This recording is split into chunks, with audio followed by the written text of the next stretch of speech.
Hey there, listeners. Did you know that a survey showed that a staggering 80% of graduating internal medicine residents felt unprepared to discuss or treat menopause? If you've ever felt frustrated trying to talk to your doctor about menopause, you're not alone. Welcome to the Spa Doctor Podcast, where we uncover the secrets about women's health and hormones. I'm your host, Dr. Trevor Cates, naturopathic doctor, best-selling author, and founder of the Spa Doctor. Every episode, we reveal the best-kept secrets for achieving glowing skin, natural beauty, a healthy body, and a balanced mind. Are you ready to live your healthiest life? Keep on listening. Welcome to the Spa Doctor Podcast. I'm Dr. Trevor Cates. In today's episode, we're diving deep into empowering women's health and holistic wellness, from functional medicine to fasting practices. We've got you covered today. And we're not stopping there. We're also uncovering the surprising impact of environmental toxins, especially endocrine disrupting chemicals, stress, and even alcohol on hormonal health. Join us as we navigate the road together. It's time to reclaim your health journey. My guest is Dr. Tabatha Barber, who has dedicated her life to giving women a voice and a choice in their health and well-being, overcoming significant struggles as a young girl, including self-esteem challenges and the hurdles of being a high school dropout and teenage mother. She turned into a successful physician committed to women's health. She is triple board certified in obstetrics and gynecology, menopause, and functional medicine. Dr. Tabatha's focus with her patients is gut health, hormone balance, mindset, and most importantly,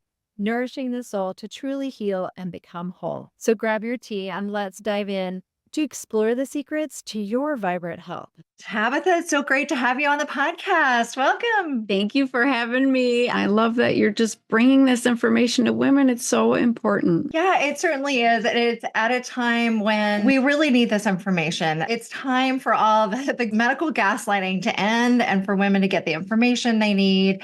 And people like you is who we need to hear from, because you have gone from being a conventional gynecologist to a functional gynecologist. So can you explain a little bit about your journey, why you did that and what that actually means? Yeah, absolutely. So I spent a lot of time becoming a doctor. It was a big hurdle for me being a high school dropout, teenage mom to becoming a physician.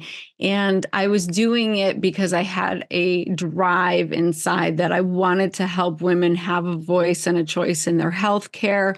I was treated like a second-class citizen. And so it was really important to me to give women better options. And so I went through all the painstaking events to become a physician.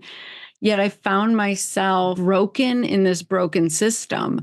I was seeing 40 patients a day, delivering babies all night, doing surgeries, and women kept coming back with the same complaints or new complaints, more complaints. And my main tools in my toolbox were birth control pills, because we were taught that it regulates your periods, it helps with acne, it helps with mood, all the things, or surgery. And I don't think a lot of women realize this, but OBGYNs are actually surgeons.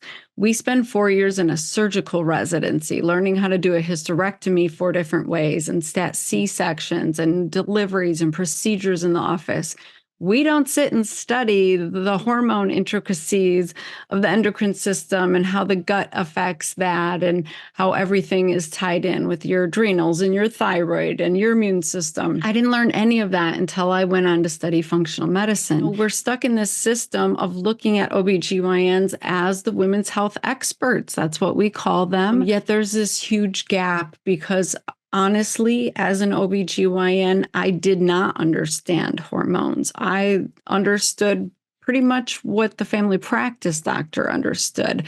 My additional training was in which medications for which symptoms. It was very basic, especially when it came to perimenopause and menopause. And so I was constantly frustrated in my practice because I couldn't help women feel better. They continued to struggle. And because I didn't know there was any alternative, I just thought, we're here to struggle. We're going to be in pain. And I myself was struggling. I was having heavy periods. I was struggling with depression. I was overweight. I had chronic back pain. My herniated disc is finally what took me out. And I had a failed surgery. After 6 weeks of recovery, I re-injured and couldn't move. And that sent me on this entire new journey. So like most functional practitioners, we have this pain to purpose journey. And I went on a mission to figure out how to heal myself because I was being threatened with more surgery and putting rods and screws in my back and all this crazy stuff. I was only 40 years old. So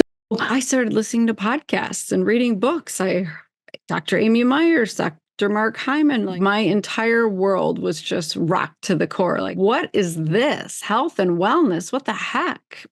And you probably know this, but if you're listening, you might not realize that when doctors are doctors, like we are in the sickness and disease model. It's all about diagnosis and treatment. We don't watch daytime TV. We don't read stuff outside of our little bubble of medicine. So I only read stuff put out by the American College of OBGYNs and those types of societies, nothing about health and wellness. And so when Dr. Mark Hyman says, your diet impacts your health. What? No, it doesn't. The oncologists don't even believe that, but that was the truth. And so once my eyes were opened, I couldn't go back. And I tried to bring functional medicine into my practice, which was owned by a hospital system.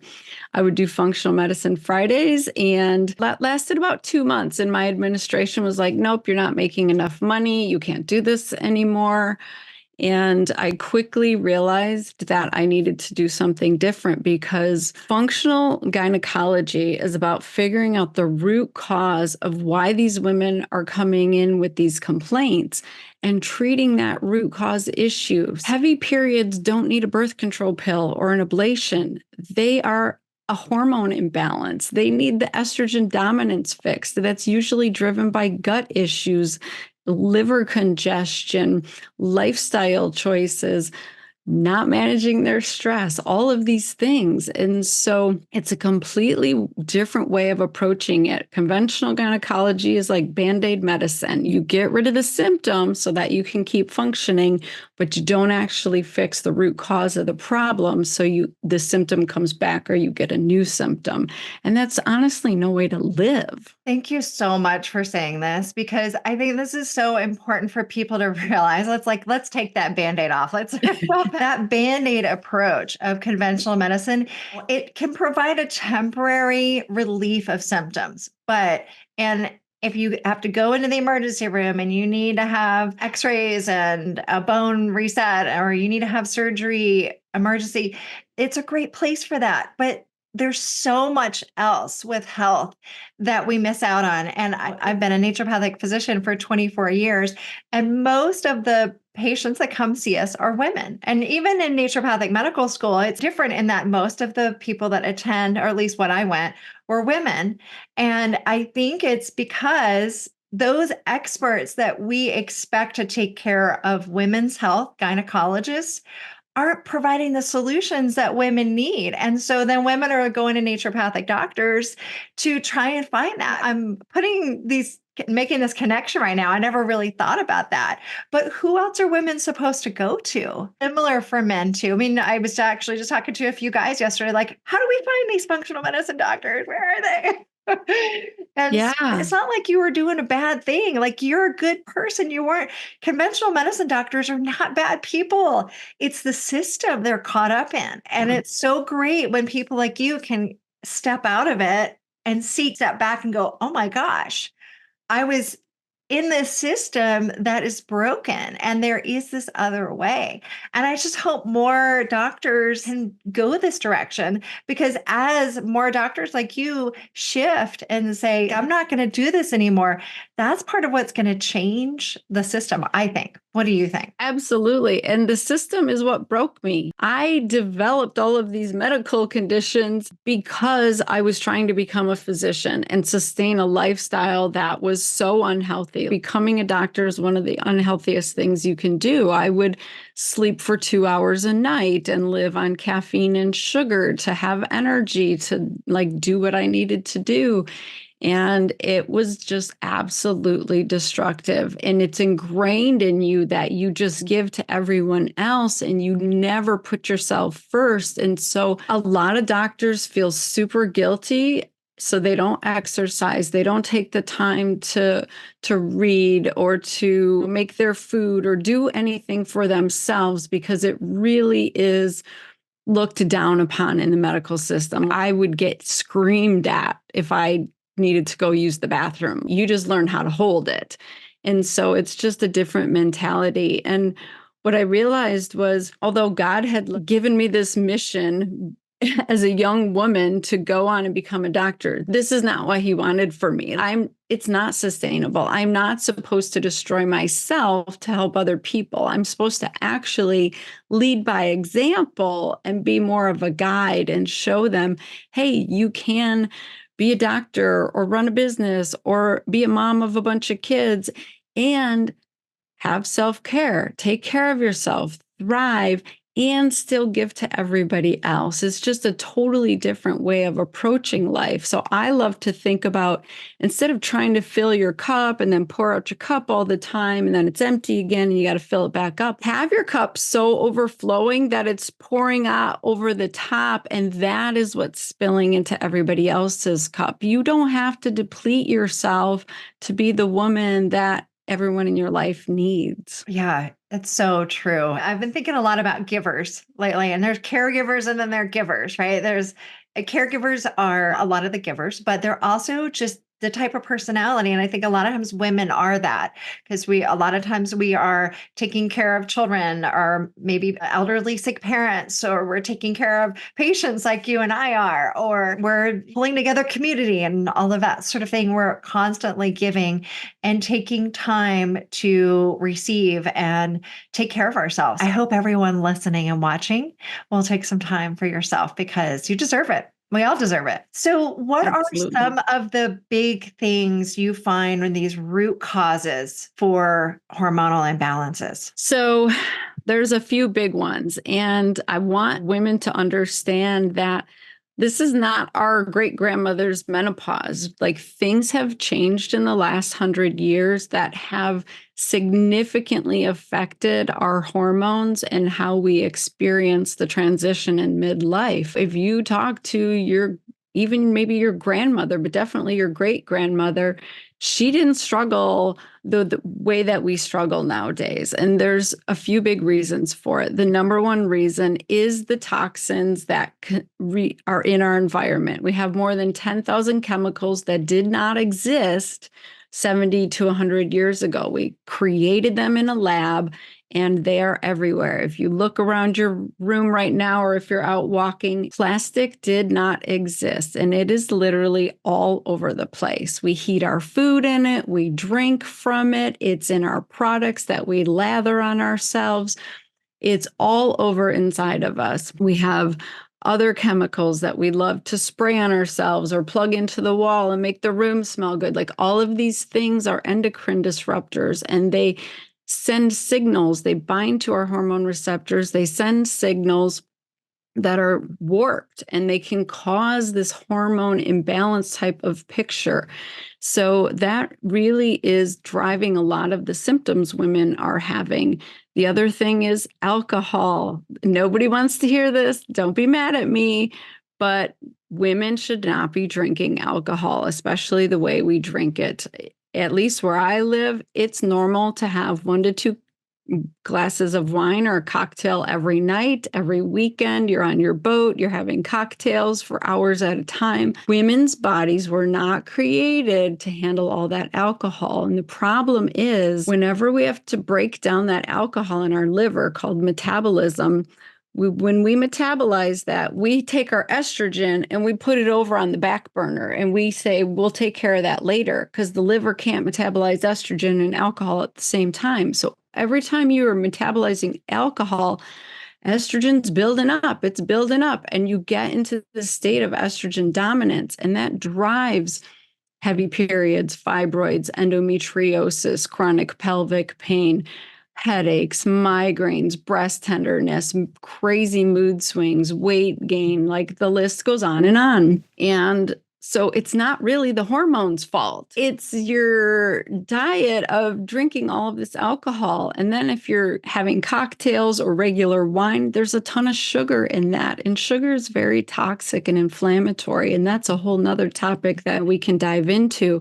But between that and our gut health. So our diet has shifted drastically. When I think about when I was a kid, we didn't have a microwave. We didn't have all this food in boxes and bags. My mom and dad would go to the store a couple times a week and get some meat and some vegetables, and that would be our food. And now everybody's eating out of this plastic boxes and bags, all this, I call it Franken food. It's not even real food. It's made up food in the lab from pieces of food. And our bodies don't know what to do with it. Is wreaking havoc on our gut, causing chronic leaky gut, which is a setup for autoimmune conditions, food sensitivities, the wrong bacteria living in our gut. And that can drive reabsorption of hormones and hormone imbalances and a slew of other things. So it really is about getting back to foundational things of how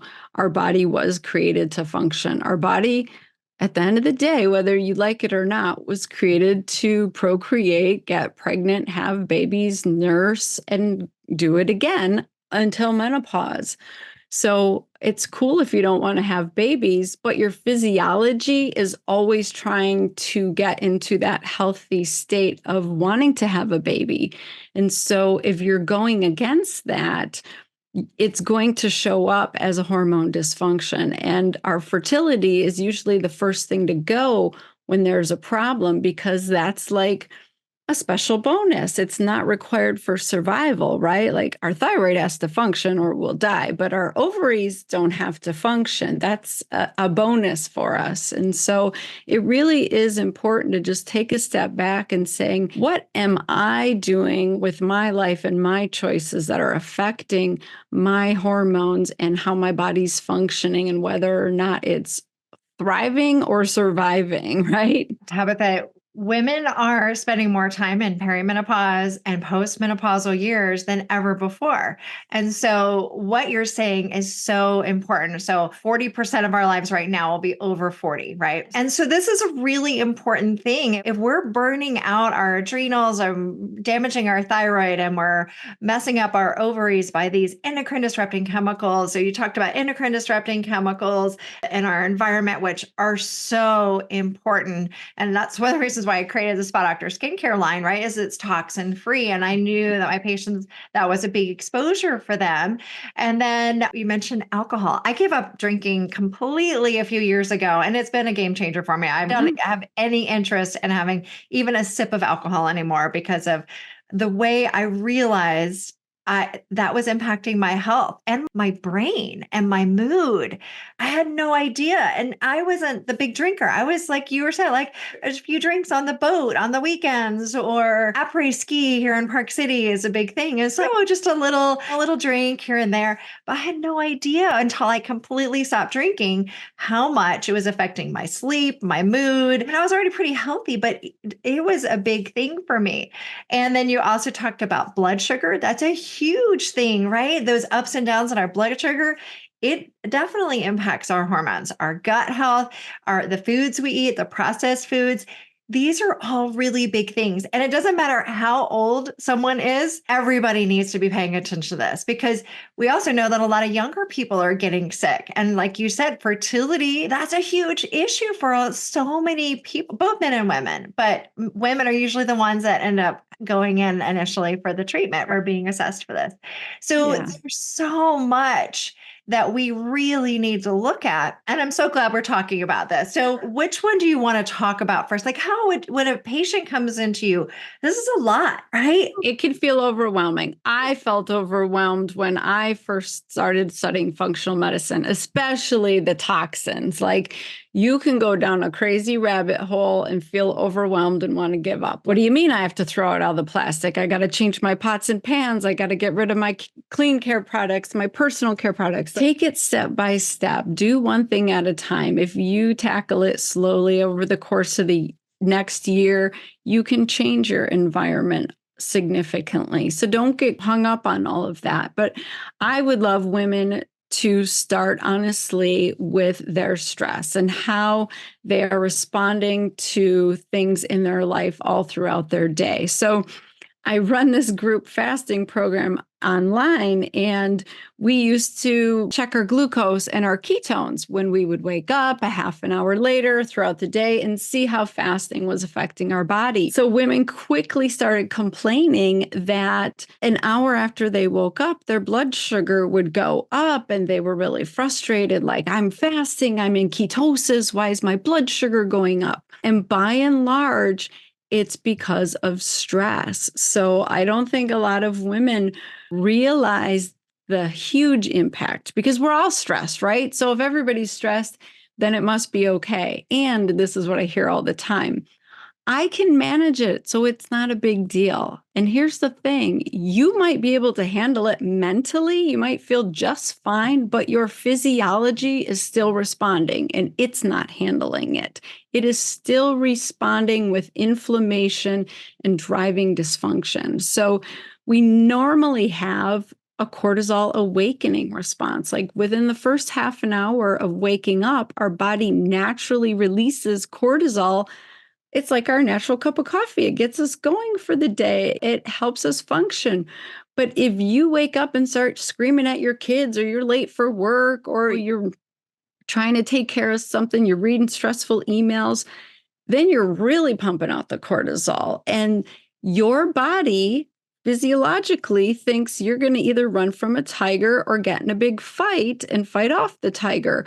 And so it makes glucose in your liver and puts it in your bloodstream, so you can have elevated blood sugar from stress response alone. I see women pre-diabetic, insulin resistance, telling me their diet is clean, it's fine, they're eating healthy, but it's because they are like out of control from dusk until dawn. The minute they wake up, life takes a hold of them, and they're just along for this crazy ride until they try to fall asleep and then usually can't, which is a big symptom.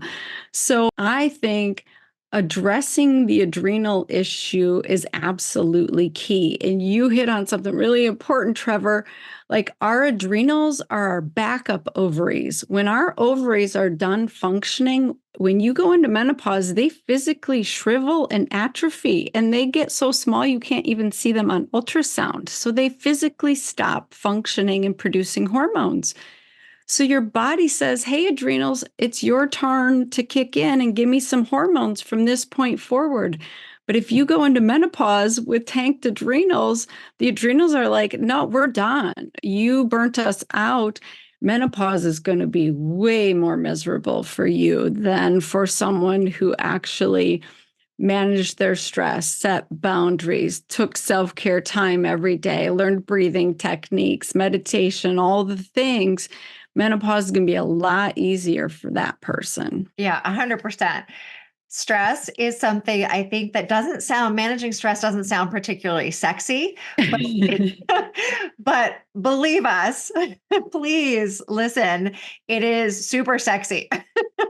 Yes. It gets to be more sexy. And it, again, going back to that giver, to people constantly giving and not taking time to take a break, to sit down and have a cup of tea, to herbal teas, and go for a nice walk outdoors. It doesn't have to be some complicated yoga class, or sometimes yoga can actually be more stressful depending on the type of class you take. But it could be simple things to help you unwind. But we have to work those into our routine. It's not like, oh, we need a spa weekend once a year. It's daily practices, right? Things that you do every single day. And then also there are things you could do for adrenal support, right? As far as taking supplements and nutrients that we need. Absolutely. So what I realized was I was doing HIIT class 3 or 4 times a week, and that was making me so inflamed. And when I switched over to Pilates and learned how to regulate my breathing with my movement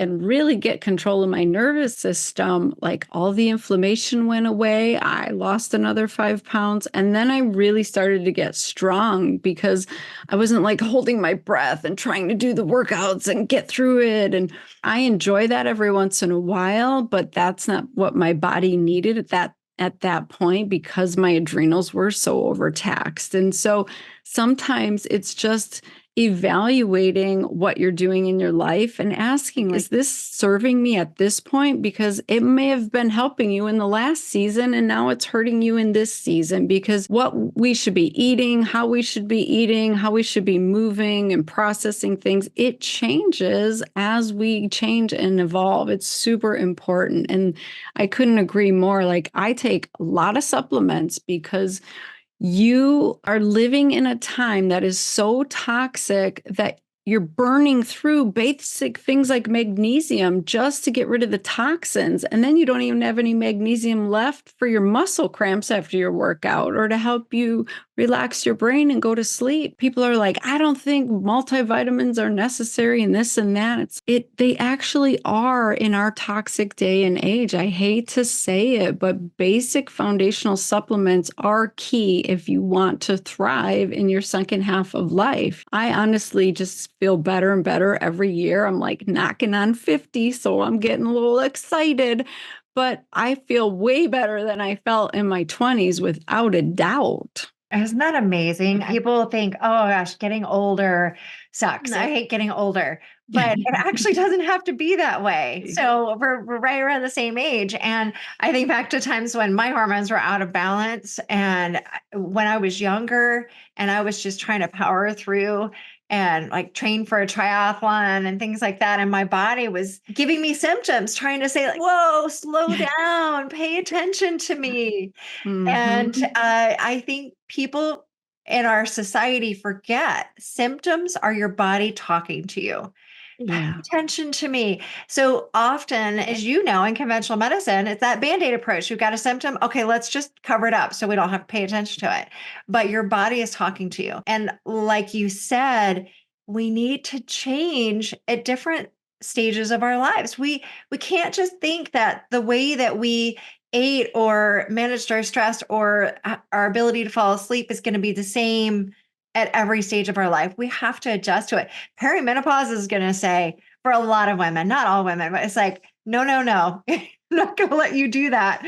Because whether it's weight gain, I hear this all the time. I live in Park City. We're super, super fit women. Everybody's super active. And they're saying, I'm doing the same things, but I'm putting on weight. I'm eating everything the same. I'm exercising like crazy, but I'm putting on weight. What happened? Exactly. I hear it every day. So that is key. You have to change what you're doing. It's no longer serving you. And our body is like incredible. It has such amazing innate intelligence. It always is trying to be in homeostasis. So if you say you're eating in a 16-8 window, you're only eating 8 hours a day, every single day, pretty much the same 5 or 6 meals most of the time. That is the rut we get into. And women are like, I just cannot lose weight. I'm eating 1,800 calories. I'm going to Orange Theory. I'm doing all this stuff. It's because you're doing the same stuff all the time. You have to shift it up. You have to shake things up and surprise the body, and it will shift. I love teaching women how to shift up their metabolism, incorporate fasting, but it has to be done in a way that reminds your body you're not starving, because especially for women, our thyroid is super sensitive. Our hormones are super sensitive to changes. Like I mentioned, it's always thinking reproduction. It's thinking thrive, not survive. And so if you eat 1,800 or 1,500 calories every day, your body's going to say, oh, she's starving us to death. Let's hold on to everything harder. Don't release any of that fat. And so you might lose some weight and then you'll stay stuck. And then if you start to eat more food, you'll gain it all back. So if you can get into a fasting rhythm where you're doing more of like carb cycling, where you're eating lower amounts of carbs or calories, and then you're bringing in a higher carb day, your body won't think you're starving, but you will shake that metabolism and shift things. So it's really important for women to not feel frustrated and think, my husband just lost 20 pounds. What's wrong with me? I can't lose any weight doing the same program. And it's because we're not little men. You can't do the same thing. But honestly, our body was created to go time periods without food. You didn't have a grocery store on every corner 100 years ago, 1,000 years ago. We were meant to go without food and then to fast and then to go without again. And the problem lies in the fact that we're all stuck in sugar burning mode, right? So we're all like eating every couple hours from dusk until dawn, and we're topping it off as soon as we feel a little hungry or a little drop in our blood sugar. We eat some almonds, we eat a cheese stick, and so we keep this blood sugar going at a constant level, and we never tap into our fat sources and start burning our fat for fuel. So as soon as our blood sugar drops, it feels terrible. You're hangry, you're jittery, you're irritable, you're biting people's heads off. And so women are like, oh, fasting isn't for me. And the problem is we're just doing it wrong. And fasting is actually our superpower in our second half of life. Like if you're going into menopause and you're struggling with your weight or brain fog or insomnia or irritability, mood swings, prediabetes, whatever, getting into this fasting routine and starting to be a fat burner instead of a sugar burner, that is your key to success. That is your key to longevity. It helps you heal. It helps you be balanced. It helps you thrive. And I really want women to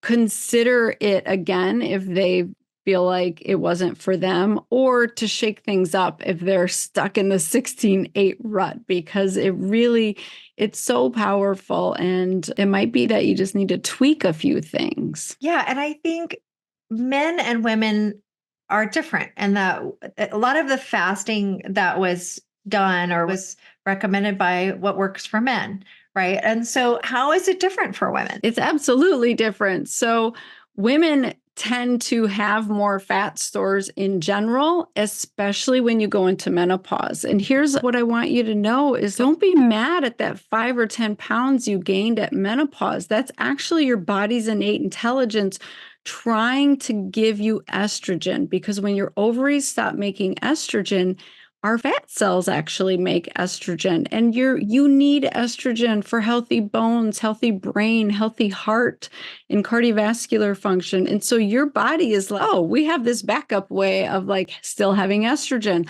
We'll just like hold on to the fat stores. And so your body's not failing you. Your body doesn't hate you. I used to think my body was against me. It hated me. I was always mad at it for all the pain and misery it put me through. But it was really me doing that to the body. So if we could reframe, hey, my body's really smart. I wonder why it's doing this, and then support it in the way that it needs to be supported, you would be surprised. So a lot of women will take hormone replacement therapy like estradiol and progesterone to combat that little bit of weight gain that you have.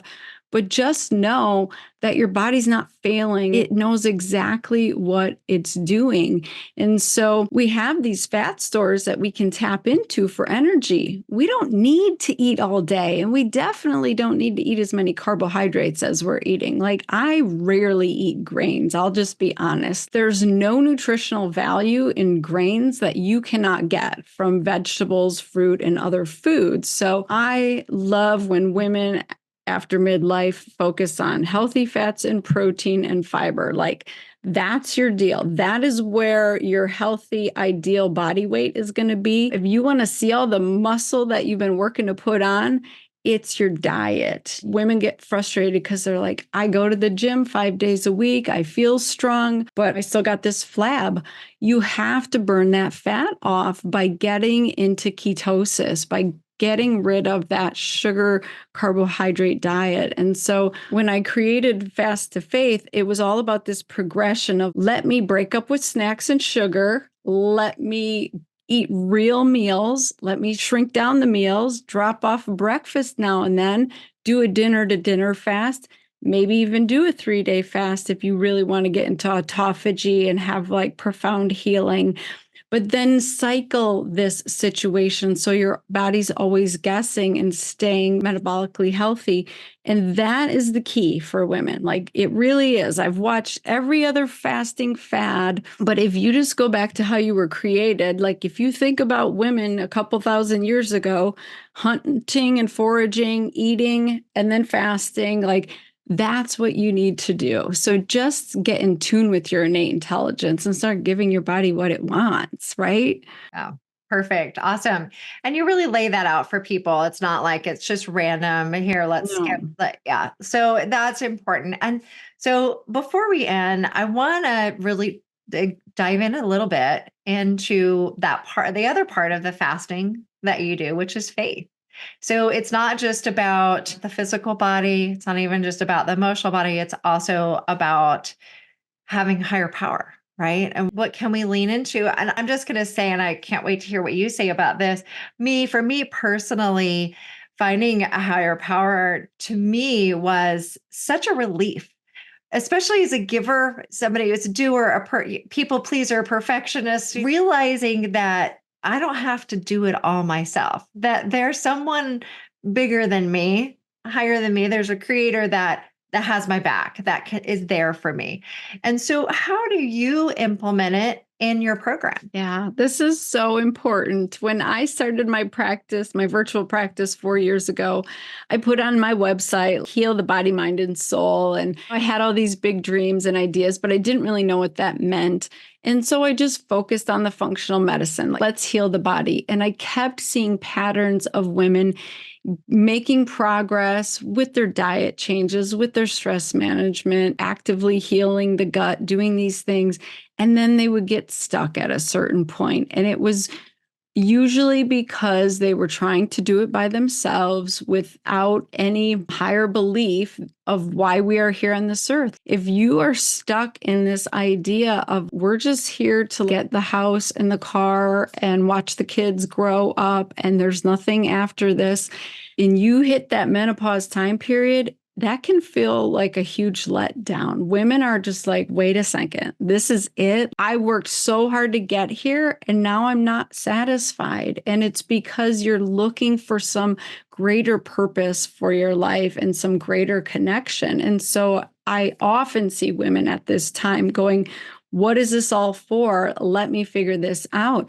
And once you start to tap into that and really search and find, like I call him God. I'm a Jesus lover myself, but it doesn't even matter. If you figure out who's in control of your life and your destiny and what all of this means, like that can be so powerful. And like you said, you can hand over your burdens. You don't have to carry these burdens and do this alone. When you are feeling like you have no hope left, you can't get out of this. I have women who just chronic diagnoses, they are stuck. But as soon as they realize, wait a second, I can give this over to God. I can ask for help. I can get more strength. Everything can shift. And so fasting is very powerful in that you have to give up your fleshly desires. Like as soon as you start fasting, you're hungry. You're like feeling all kinds of feels in your body. And then it's time to start controlling your mind and overcoming all of those things. And if you do that with your higher power, it's incredible the strength that you can gain. And you do things you never thought you would do. I had a woman in her 70s with uncontrolled diabetes do fast to faith. And by the time she got through the 3-day water fast, she thought she was Superwoman. She was like, I am a new person. I didn't even go out of my house before, and now I'm going to my son's graduation. It gives you this renewed sense of power that we have all handed over. We've handed over our power to the white coats, to the medical system. Like, the doctor has to fix us, the medicines have to fix us, and that is not how you were created to be.